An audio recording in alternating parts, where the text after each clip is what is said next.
ഫിലിപ്പിയ ലേഖനം അതിൻ്റെ 1-ാം അധ്യായത്തിൽ അപ്പോസ്തലനായ പൗലോസ് ശ്ലീഹ ഇപ്രകാരം പറയുന്നു: നിങ്ങൾ നല്ല പ്രവൃത്തിയെ ആരംഭിച്ചവൻ യേശു ക്രിസ്തുവിൻ്റെ നാളോളം അത് തികയ്ക്കും എന്ന് ഞാൻ വിശ്വസിക്കുന്നു.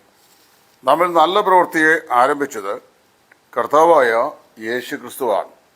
എന്താണ് ഈ നല്ല പ്രവൃത്തി എന്ന് പറയുന്നത്? നമുക്ക് വേണ്ടി ദൈവം ഒരുക്കിയ രക്ഷയുടെ നല്ല പ്രവൃത്തി. അത് നമ്മൾ ആരംഭിച്ചത് യേശു ക്രിസ്തുവാണ്.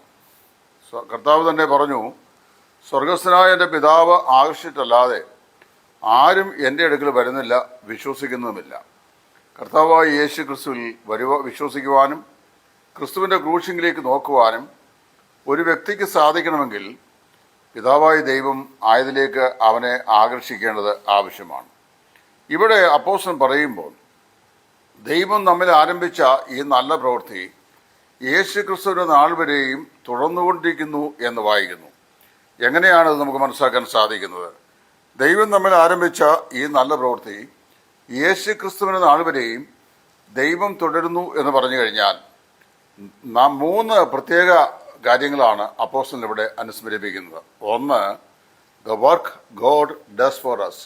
ദൈവം നമുക്ക് വേണ്ടി ചെയ്യുന്ന ദൈവത്തിൻ്റെ പ്രവൃത്തി, അതിനെ രക്ഷ എന്നാണ് പറയുന്നത്. നമ്മിലുള്ള ആത്മരക്ഷയെ നമ്മിൽ പ്രാവർത്തികമാക്കുന്നത് അല്ലെങ്കിൽ നമ്മിൽ ആരംഭിച്ചത് കർത്താവായ യേശുവാണ്.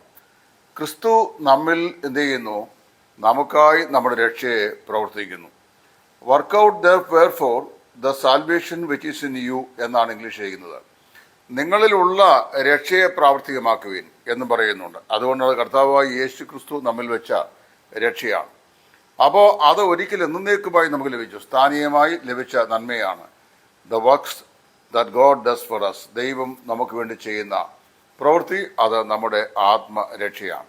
2, the work God does in us. ദൈവം നമ്മിൽ ചെയ്യുന്ന പ്രവൃത്തി, അതിനെ സാന്റിഫിക്കേഷൻ അല്ലെങ്കിൽ വിശുദ്ധീകരണം എന്ന് പറയുന്നു. രക്ഷിക്കപ്പെട്ട ഒരു ദൈവഭേദത്തിൽ ജീവിക്കുന്നത് പാപ സാദൃശ്യമുള്ള പാപജഡത്തിലാണ്.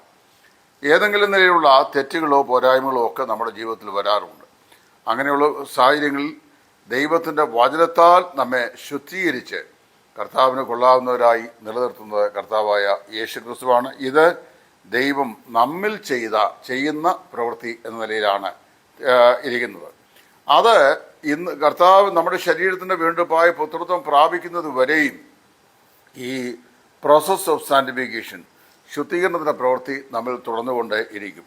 3ാമത് വായിക്കുന്നത് the work God does through us. നമ്മിലൂടെ ദൈവം ചെയ്തുകൊണ്ടിരിക്കുന്ന പ്രവൃത്തി. 1, നമുക്ക് വേണ്ടി ദൈവം ചെയ്യുന്ന പ്രവൃത്തി. 2, നമ്മിൽ ദൈവം ചെയ്യുന്ന പ്രവൃത്തി. 3, നമ്മിലൂടെ ദൈവം ചെയ്യുന്ന പ്രവൃത്തി. നമുക്ക് വേണ്ടി ദൈവം ചെയ്യുന്ന പ്രവൃത്തിയാണ് നമ്മുടെ രക്ഷ. നമ്മിൽ ചെയ്യുന്ന പ്രവൃത്തിയാണ് നമ്മുടെ വിശുദ്ധീകരണം. നമ്മിലൂടെ ചെയ്തുകൊണ്ടിരിക്കുന്ന ദൈവിക പ്രവൃത്തിയാണ് നാം ചെയ്യുന്ന വിവിധങ്ങളായ ശുശ്രൂഷകൾ. നമ്മുടെ കർത്താവ് യേശുവിനെ ഇതുവരെയും നാം കണ്ടിട്ടില്ല. യോഹന്നാൻ തൻ്റെ 1-ാം ലേഖനം 3-ാം അധ്യായത്തിൻ്റെ 2-ാം വാക്യത്തിൽ പറയുന്നത്, കുഞ്ഞുങ്ങളെ, നാം എന്തായിത്തീരുമെന്ന് നാം ഇതുവരെയും അറിഞ്ഞിട്ടില്ല. എന്നാൽ അവൻ പ്രത്യക്ഷനാകുമ്പോൾ അവനെ താൻ അയക്കുന്ന പോലെ തന്നെ നാം കാണുന്നതാകൊണ്ട് നാം അവനോട് സദൃശ്യന്മാരായിത്തീരും. നമ്മുടെ കർത്താവായ യേശു ക്രിസ്തുവിൻ്റെ പ്രത്യക്ഷയെങ്കിൽ കർത്താവായ യേശു ക്രിസ്തുവിൻ്റെ സാദൃശ്യത്തെ നാം പുൽകുന്ന സമയം വരെ നമ്മൾ തുടർന്നുകൊണ്ടിരിക്കുന്നതാണ് നമ്മിലൂടെ ദൈവം ചെയ്യുന്ന പ്രവൃത്തികൾ. വിവിധങ്ങളായ ശുശ്രൂഷകൾ ദൈവം നമ്മിലൂടെ ചെയ്തുകൊണ്ടിരിക്കുകയാണ്. അതെല്ലാം ദൈവം തൻ്റെ മഹത്വത്തിന് വേണ്ടി ചെയ്യുന്ന ശുശ്രൂഷകളാണ്. അപ്പോൾ ഈ നിങ്ങളിൽ നല്ല പ്രവൃത്തിയെ ആരംഭിച്ചവൻ എന്ന് പറയുന്നത് ഭൗതികമായ ഏതെങ്കിലും വർക്കിനെ കുറിച്ചല്ല, മറിച്ച് നമുക്ക് വേണ്ടി ചെയ്ത രക്ഷയുടെ പ്രവൃത്തി, നമ്മിൽ ചെയ്തുകൊണ്ടിരിക്കുന്ന ശുദ്ധീകരണത്തിൻ്റെ പ്രവൃത്തി, ഇനി നമ്മുടെ കർത്താവിൽ നമ്മളിലൂടെ ചെയ്തു വരുന്ന വിവിധങ്ങളായ സർവീസുകൾ. അതാണ് പൗലോസ് ഇവിടെ നമ്മെ ഓർപ്പിക്കുന്നത്. പ്രിയമുള്ളവരെ, നമ്മുടെ വിശ്വാസ ജീവിതയാത്രയിൽ ഈ 3 യാഥാർത്ഥ്യങ്ങൾ നമ്മുടെ രക്ഷയോട് ബന്ധം നമ്മൾ ചിന്തിക്കണം. ക്രിസ്തീയ ജീവിതത്തിലെ ആത്മരക്ഷയെക്കുറിച്ച് പഠിക്കുമ്പോഴും ഈ 3 കാര്യങ്ങൾ നമ്മൾ ചിന്തിക്കാറുണ്ട്. പ്രസന്റ്, പാസ്റ്റ്, ഫ്യൂച്ചർ ടെൻസുകളിലുള്ള രക്ഷ. നാം രക്ഷിക്കപ്പെട്ടിരിക്കുന്നു, രക്ഷിക്കപ്പെട്ടു, നാം രക്ഷിക്കപ്പെടുന്നു, നാം രക്ഷിക്കപ്പെടും. കർത്താവായ യേശുവിൽ വിശ്വസിച്ച മാത്രമേ തന്നെ നമ്മുടെ ആത്മാക്കൾക്ക് രക്ഷയുണ്ടായി.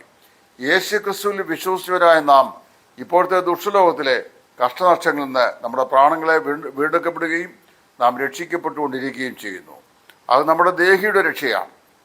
മൂന്നാമതായിട്ടുള്ളത് നാം രക്ഷിക്കപ്പെടും എന്നുള്ളത് നമ്മുടെ സമ്പൂർണമായ രക്ഷയുടെ പൂർത്തീകരണത്തെ, അതായത് നമ്മുടെ തേജസ്കരണത്തെ ഓർപ്പിക്കുകയാകുന്നു. ഫിലിപ്പിനോട് പൗലോസ് പറയുന്ന ഈ യാഥാർത്ഥ്യം നമ്മുടെ ജീവിതത്തിൽ മനസ്സിലാക്കുവാൻ ദൈവത്തിൻ്റെ പരിശുദ്ധാത്മാവ് നമുക്ക് ഏവർക്കും കൃപ തന്ന് നമ്മളെ അനുഗ്രഹിക്കുമാറാകട്ടെ.